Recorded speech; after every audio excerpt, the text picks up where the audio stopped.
Wat is kerk? Is dit net 'n koppie koffie op 'n Sondagoggend? Miskien is dit om Bybel te lees of te bid. Is dit dalk 'n kragtige oomblik van aanbidding of net 'n goeie preek?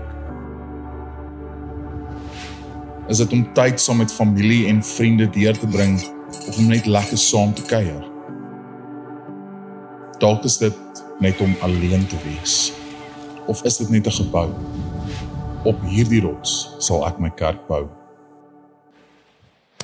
Hartlik goeiemôre, lekker om volgend vir my om volgend saam met jou 'n bietjie te kan kuier.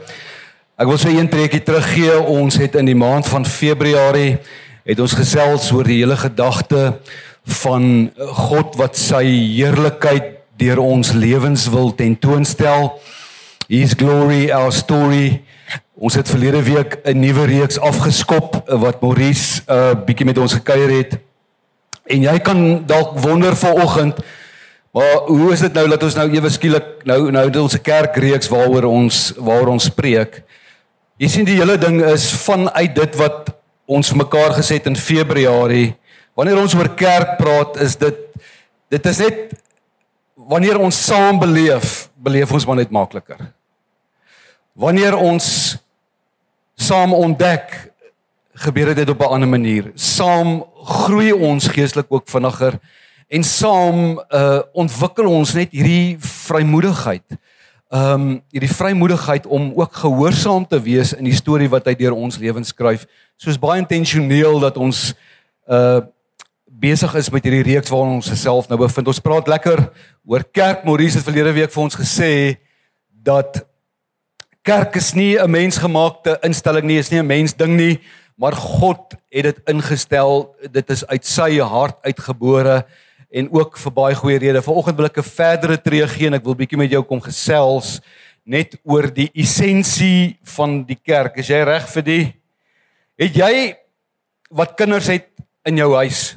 Onthou jy nog toe jou kinders in die huis was, het jy van hulle verwag om hulle bed op te maak, hulle klere van die grond af op te tel, hulle handdoeke op te vou en weer gaan ophang, hulle speelgoed te bære. Ek besef as ouers is dit 'n baie onrealistiese verwagting gewees. Maar dit was nog steeds 'n verwagting. Waarom sal dinge in ons geestelike familie dan anders werk as in ons biologiese familie? Het jy al 'n bietjie daaraan gedink? Ek wil volgens so 'n bietjie met jou kom kuier oor een woord. En ek het nie my klikker saamgebring nie, so julle gaan my mooi help vandag. Ek wil met jou gesels bietjie oor daai woord op die skerm as julle so gaaf sal wees. Julle ken daai woord. Dis nie die eerste keer wat julle hom sien of hoor nie. Dit beteken die gemeenskap van die gelowiges. So wanneer ons dan so by mekaar kom in ons geloof, wat is dit presies wat gebeur? Nou daai woord koinonia is die Griekse woord wat ons vertaal het gemeenskap. Gemeenskap van die gelowiges. Daai woord kom van die stam of die grondwoord wat beteken koinonos. En dit beteken letterlik daai twee woorde. Dit praat van vennootskap, partnership, maar dit praat ook van active participation, deelname. Verstaan julle nou hoekom ons die woord vennootskap so baie gebruik? Ons praat nie van lidmate nie, ons praat van vennote. Dit kom van hierdie gedagte af, dit kom van daai gedagte af. Is hier van julle wat van Chicken Licken hou? Chicken Licken se hot wings. Ek ry nou die dag verby, dis my favorite. Ek ry nou die dag na Chicken Licken toe en hulle het mos so 'n drive-through. En toe ek so voor die drive-through kom, toe sien ek daar staan 5 karre in die ry. Toe ry ek verby. Kan jy dink hoe belaglik dit is wat ek nou vir jou sê? Ek is te gemaklik om my kar te gaan parkeer voor Chicken Licken, uit my kar uit te klim, in die winkel in te gaan en 'n bestelling by die toonbank te plaas. ek wil dit maklik hê, ek wil deur die drive-thru gaan, ek wil nie sit my kar uitklim nie. Nou is daar 4 karre in die drive-thru laan, en is nog steeds te veel moeite vir my. Kan jy net dink hoe belaglik daai idee is? En ek weet hier's van die senior mense wat vanoggend hier sit en vir jouself dink, ja nee, die volgende generasie is ook maar lekker gemaklik. Kan ek net gou met jou praat? Onthou jy jare terug het jy na die Roadhouse toe gegaan en daar het jy in jou kar gesit, jou venster afgehaal en toe 'n kelnerin op rolskaatse, jou kos op 'n skinkbord na jou toe geskaats en jy het dit in jou kar, so dit is nie 'n gemaklikheid en 'n verbruikersmentaliteit. Is nie 'n generasie ding nie ouens, dis 'n mens ding. Dis 'n mens ding. Gemak en 'n verbruikersmentaliteit is iets wat so maklik deel kan raak van ons persoonlike lewe. Maar wanneer dit die kerkkultuur raak, dan verander ons die kerk in iets wat nooit die gedagte van Jesus Christus was toe hy aan sy bruid en sy liggaam dink nie. En dit is juis hierdie kwessie wat Paulus in 1 Korintiërs 12 baie sterk kom aanspreek, en ek gaan vandag so deur daai 14-15 skrifgedeelte saam met jou kuier. Ons vat een hoofstuk in daai boek en ons gaan hom lekker deurwerk. Is jy reg hiervoor? Jy is welkom om jou Bybel oop te maak as jy nie my vertalings wil volg nie. So, nee heerlik, julle is ver te vroeg. Ouens, bietjie terug asseblief. So bietjie terug. Korinte, hierdie is 'n brief, 1 Korintiërs, is 'n brief wat Paulus geskryf het, so 'n paar jaar na sy tweede sendingsreis aan die stad van Korinte. Nou, dit is hoe Korinte gelyk het, ja, julle kan vir my daar by daai prentjie los. Dit is hoe Korinte vandag lyk, maar die prentjie wat ek by jou wil los, is dat hierdie 'n hawe dorpie was. Dit was 'n mengelmoes van 'n verskeidenheid van kulture. Mense het van oral af per skip gekom, wonderlik. Eers die Here is goed en Saen ook. Mense het van oral af gekom na hierdie hawe dorpie toe, want daar was daar handel gedryf. En daar was geraas en daar was vermaak gewees en 'n klomp warboel van mense, was 'n besige dorpie gewees. Nou na Paulus se eerste sendingreis aan Korinte, kom sekere mense tot geloof in Jesus Christus en die eerste kerk ontstaan, die eerste Christelike kerk staan op. En nou jare later sien Paulus iets wat hom so bietjie bekommer. Hy sien dat in daai plek die verbruikersmentaliteit en die ingesteldheid van ek gee iets en ek kan iets kry en dan word handel gedryf. Hy sê ietsie van daai kultuur het sy weg in die kerk ingekry. En in plaas dat die kerk die kultuur van die dag beïnvloed, het die kultuur van die omgewing die kerk begin beïnvloed. En dit wat Paulus sien is vir hom kommerwekkend en dit kom spreek hy dan ook baie sterk aan en hy kom doen dit in 3 hooffokusse in die 15 versies wat ek nou met jou gaan deurwerk. So ek wil dadelik afskop en ek wil begin hier in vers 12, sê Paulus die volgende. Hy sê, want net soos die liggaam een is, hy verwys hier na die fisiese liggaam as 'n metafoor. Net soos die liggaam een is en baie lede het, en al die lede van een liggaam, al is hulle baie, een liggaam is, so ook Christus, met verwysing na die liggaam van Christus, nê. Want ons is almal deur een gees gedoop tot een liggaam, of ons nou Jode is, en of ons Grieke is, of ons slawe is, of ons vrymanne is. Hy praat hier met daai kerk, nê, dis vir hulle 'n bekende manier van mee identifiseer. Hy sê ons almal is van een gees deurdronge. Jy sien, daar was al hierdie groeperinge van mense in Korinte gewees, wat geskei is van mekaar, gebaseer op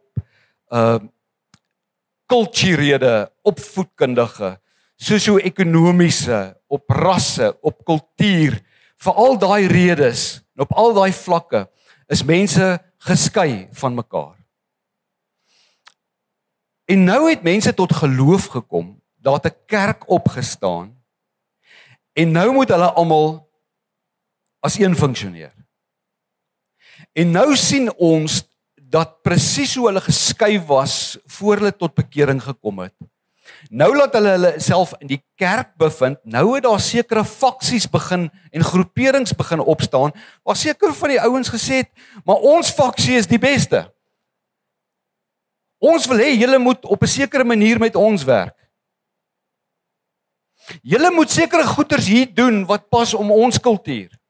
Julle moet ons so bietjie in aanmerking neem. En nou kom Paulus en hy sê eintlik met hierdie brief hulle nee.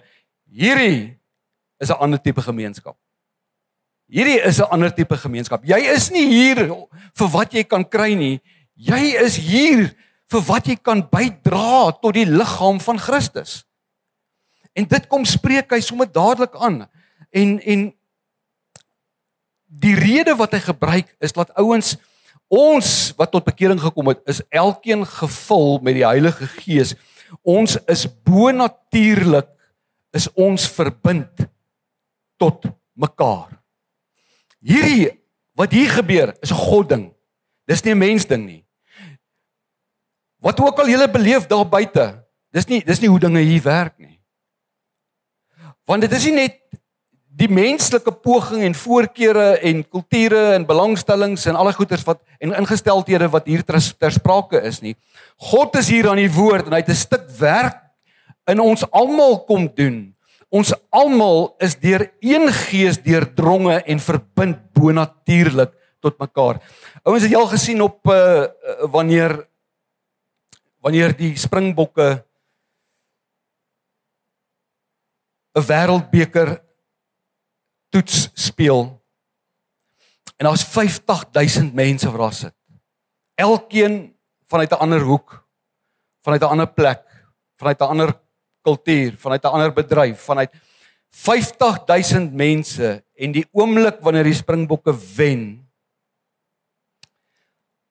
daai oorwinning maak dat daai mense opspring en hulle is almal verenig, hulle is een. En wat Paulus hier sê, is dat wanneer ons so, maak nie saak waar jy vandaan kom nie, wanneer ons by mekaar is en ons verstaan dat ons deur die Gees bonatuurlik met mekaar verbind is. Ons is verenig met mekaar. Hy sê op dieselfde wyse word ons verenig met mekaar as gevolg van die oorwinning van 'n redder op die kruis. Dis ons geloof wat dieselfde effek in ons lewens het, waar ons almal as een opstaan vir een saak. Ons is bonatuurlik met mekaar verbind. Kyk so 'n bietjie, jy hoef jou kop te draai nie, maar kyk sommer so 'n bietjie uit die hoek van jou oog uit. Die persoon langs jou, dalk ken jy daai persoon, as dit jou man of jou vrou is, kyk so 'n bietjie verder. Dalk ken jy daai persoon, dalk ken jy daai persoon nie. Ons net in hierdie groepering, in hierdie saaltjie, kom uit soveel verskillende plekke. Nou praat ek nie net van geografiese plekke nie. Hier's ou mense en hier's jong mense. Hier is ingenieurs, hier's argitekte, hier's aptekers. Hier's Sharks ondersteuners en daar's Christene. Elkeen van ons kom uit 'n unieke plek. Dit is so maklik vir ons om ook so aanspraak te maak, gebaseer op die plek van waar ek kom en wie ek dink ek is. En ek kan aanspraak maak op sekere goed, selfs hier. Ek kan ook voel, maar my voorkeure, dit wat vir my belangrik is, my waardes, jy weet wat ook al dit is. Maar eintlik is dit nie meer geldig nie, sê Paulus. Want Ons as die kerk is bonatuurlik verenig. Ons is gevul met dieselfde Heilige Gees. En dit maak dat ek en jy, wanneer ons so verbind is met mekaar, die ons bo die ek plaas. En dieselfde wat Paulus vir hierdie manne sê hy vandag vir ons. Ons is nie hier net vir hoe ek my behoeftes aangespreek kan kry nie. Maar hy sê ons mis die punt. Daar is veel meer ter sprake, want ons is nie net verenig om lekker te voel nie, ons is verenig vir 'n belangrike saak. Saam as kerk het ons 'n baie groter stem as wat ons ooit individueel sou hê, nee. Die ons is soveel belangriker as die ek. Dan gaan hy een tree verder. En ons kuier so 'n bietjie in die volgende vers in. En Paulus praat oor die volgende. Hy sê, want ook die liggaam is nie een lid nie, maar baie. As die voet sou sê, omdat dit nie die hand is nie, behoort ek nie aan die liggaam nie, behoort hy daarom nie in die liggaam nie? En as die oor sou sê, omdat ek nie die oog is nie, behoort ek dan nie aan die liggaam nie? As die hele liggaam 'n oog was, waar sou die gehoor wees? As dit geheel en al gehoor was, waar sou die reuk wees? Maar nou, kyk as jy in die Bybel lees maar, dan moet jy so een tree terug gee. Maar, en hier kom die draaipunt. Nou het God elkeen van die lede in die liggaam gestel soos hy wou. As almal een lid was, waar sou die liggaam wees? Maar nou is daar wel baie lede, maar daar's net een liggaam. En die oog kan nie vir die hand sê, ek het jou nie nodig nie. Of die hoof vir die voete sê, ek het julle nie nodig nie. Paulus sê, jy kan nie hier sit vandag en sê, ek het niemand nodig nie. Jy kan nie sê, ek wil die Here alleen dien nie. Jy kan nie sê, ek sal geestelik groei op my eie nie. Ons kan dit nie sê nie. En hy gebruik hierdie metafoor om vir jou te kom verduidelik, net soos elke liggaamsdeel van mekaar afhanklik is en interaktief is, net so werk dit in die kerk. Dit is hoe naby en hoe interafhanklik ons van mekaar moet wees. Ons het mekaar nodig. En die hele ding is ouens, toe ons tot bekering gekom het, het ons almal nie net 'n hemelse Vader gekry nie, maar ons het almal broers en susters ook gekry. Paulus sê die kerk is nie 'n organisasie nie. Hy sê die kerk is 'n organisme. Nou as jy bietjie net daai woord in die woordeboek gaan opkyk, in die Oxford Dictionary, en dit is nogal baie interessant, want net soos dit die definisie daar gee, net so het ek dit kom copy and paste vir jou hier vandag. Ek is jammer, ek moes aangeblaai het toe ek verder gelees het. Hy sê in die Oxford Dictionary volgende, hy sê a system consisting of interdependent parts. En dan gebruik hy ons as 'n voorbeeld. Hy sê the church is a divinely constituted organism. Dis 'n sekulêre woordeboek wat tot daai ontdekking gekom het. Dis presies wat Paulus sê. Terwyl ons by die liggaam stil staan, dink gou vir my hier aan. Besef jy in jou liggaam het jy 200 ongeveer bene, wat deur 900 ligamente en 4000 senings bymekaar gehou word, wat jou hele chassis so bymekaar hou. Die are in jou liggaam, die bloedvate, as jy dit langs mekaar kon uitpak, is 95,000 kilometer. Jy kan 2 keer om die aarde gaan, plus nog 'n bietjie. Daar's 30 triljoen selle ongeveer in jou liggaam. En elkeen van hulle is gekodeer met instruksies. Daar's 100 biljoen neurone in jou brein. En elkeen van hulle stuur elektriese impulse teen omtrent 250 myl per uur. Jy kan al hierdie feite gaan oplees. En as een van hierdie goed wat ek vir jou genoem het vandag nie perfek, harmonieus, saam funksioneer nie, gaan die liggaam dit weet, is die liggaam nie gesond nie. Nou as God die liggaam so bymekaar gevoeg het, moet jy verstaan, hy het ook sy liggaam, die kerk, ons, so bymekaar gevoeg.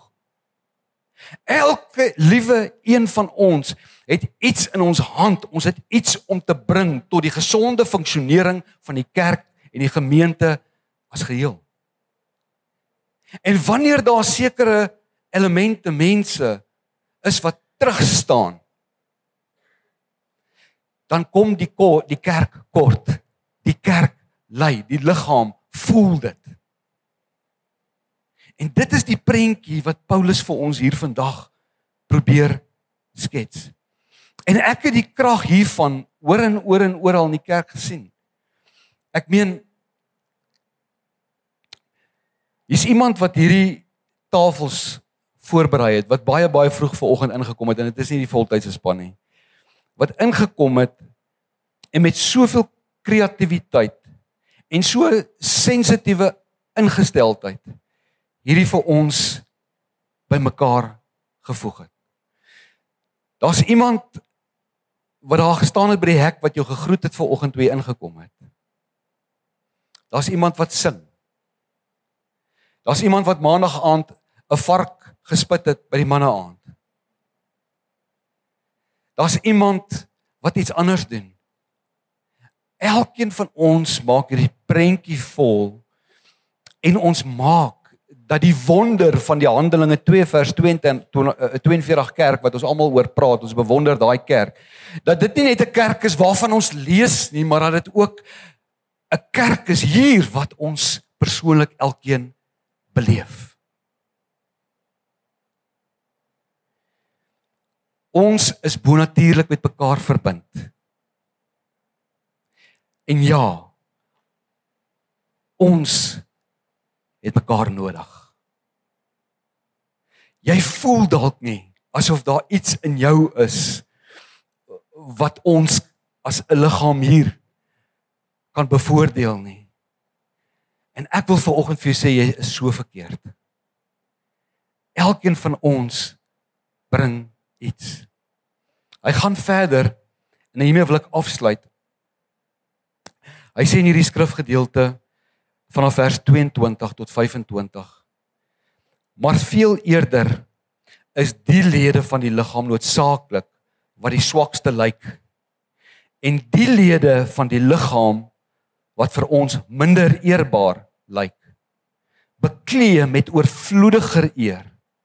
En so het ons sierlike lede oorvloediger sierlikheid, terwyl ons sierlike lede dit nie nodig het nie. Maar God, en dis die tweede keer wat hy in hierdie 15 verse maar God gebruik.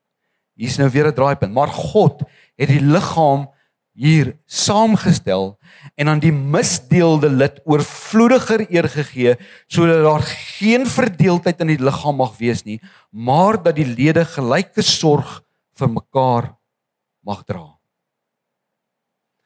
Wat Paulus hier sê is, as jy na die liggaam van die mens gaan kyk, is daar sekere liggaamsdele wat 'n ou nie kan sien nie. Daar is die longe, daar is die niere.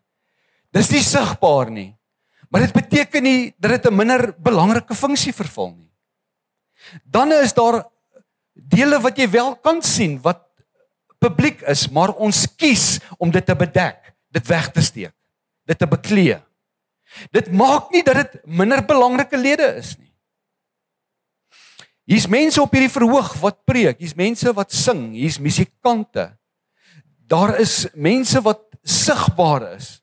Maar daar's ook 'n keribonnie wat ons koppies was daar in die kombuis. Daar's ook 'n oupa, ons werker, wat in die week die tuine mooi versorg het en gereed kry vir naweke.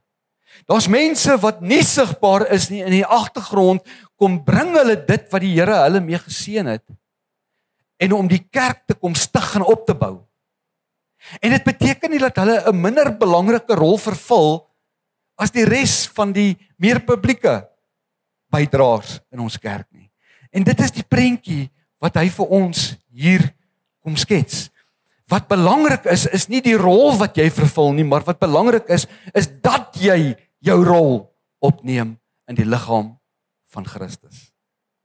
Dis die essensie van wat God in gedagte gehad het, as hy aan die kerk dink. As jy mooi opgelet het in vers 18 en in vers 24, sê Paulus in hierdie skrifgedeelte, dat dit God se wil was, dat God sekere goed hier kom doen het, sonder dat ons eers bewus is daarvan, maar dat hy die liggaam self saamgestel het, luister gou mooi, soos hy wou. Dit praat so 'n bietjie van intentionaliteit. Dit laat my baie dink aan hierdie laaste skrifgedeelte, soos ek afsluit,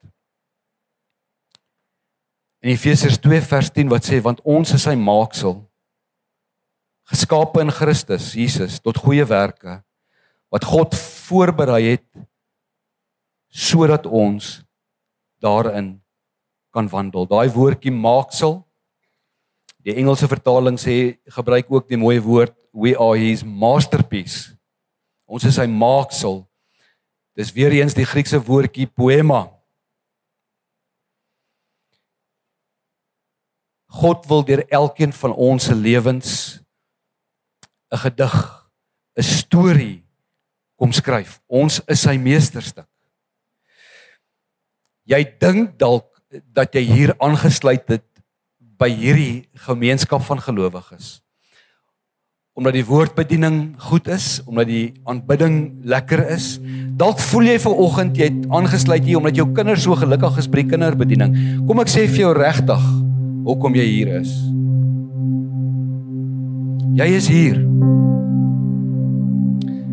want jy is God se gedig. Wat as hy lankal voordat jy besluit het om hier uit te kom? Het hy sekere uniekhede, sekere gawes. By the way, elkeen van ons het gawes. Ons het nie dieselfde nie, maar die woord sê die Heilige Gees het ons elkeen bedien met gawes. Wat as hy ietsie so moois in jou menswees kom doen het? Jou so uniek kom voorberei het om 'n sekere element van sy gedig in hierdie omgewing te kom uitroep. Wat as hy al daai goed bymekaar gesit het, intentioneel in jou, sodat wanneer jy hier kom anker, want God weet al voor die tyd, dat hierdie gemeenskap het daai nodig. Dat jy kan inloop in dit wat hy voorberei het, sodat hierdie gemeenskap sy volle potensiaal sal bereik. Ons is bonatuurlik verbind met mekaar. Ons het mekaar nodig. En hierdie gemeenskap kan nie wag dat jy jou funksie en jou rol kom inneem in hierdie plek. En dat jy ons kan bekragtig as 'n liggaam hier om God se meesterstuk, sy poema, sy maaksel te laat uitdrukking vind. Amen. Jy is vrek spesiaal. Jy voel dalk nie so nie. Jy kyk vir jouself in die spieël en jy stap daar weg en jy is spyt jy het dit gedoen. Maar ek wil vandag vir jou kom sê, jy bring iets wat missing is. Jy bring iets wat ons hier kort. Jy bring iets en jy is iets wat kan help dat hierdie na 'n volgende vlak toe beweeg. Hy wil jou lewe gebruik. Ons lees nie net oor die wonder van die kerk in Handelinge 2 vers 42 nie. Kom ons wees daai kerk. Ek sluit vanoggend af met so 'n bietjie van 'n volgende moontlike tree of twee wat jy kan neem. Ons het vanaand wat ons noem 'n nuwe vennote aand. Dit is vir al ons mense wat in die laaste seisoen nie aangesluit het by ons. Maar dit geld ook vir mense wat hier sit dalk al jare lank wat nog nooit deel was van so 'n gesprek waar ons die hart van hierdie bediening, nie net inligting nie, maar die hart van hierdie bediening met jou wil kom deel en jou laat sien soos ons glo God deur hierdie kerk sien. En jou ook te kan begelei tot 'n volgende vlak van gemeenskap en verbintenis en betrokkenheid. Die tweede ding, So ons gaan 'n klipbord deurstuur. Al wat jy hoef te doen is om jou naam neer te skryf.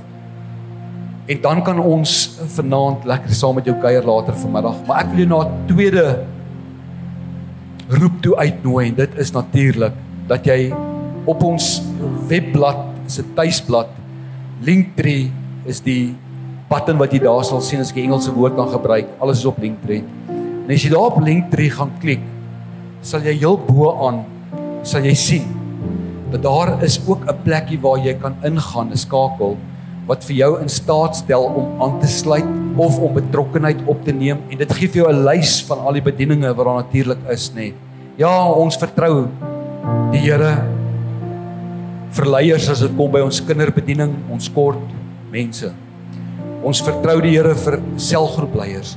Ons vertrou die Here vir mense wat by ons life center, die ouens wat verantwoordelik is vir die pastorale versorging van ons gemeente en gemeenskap. So ja, daai 3 is goed waarvoor ons persoonlik as span die Here voor vertrou.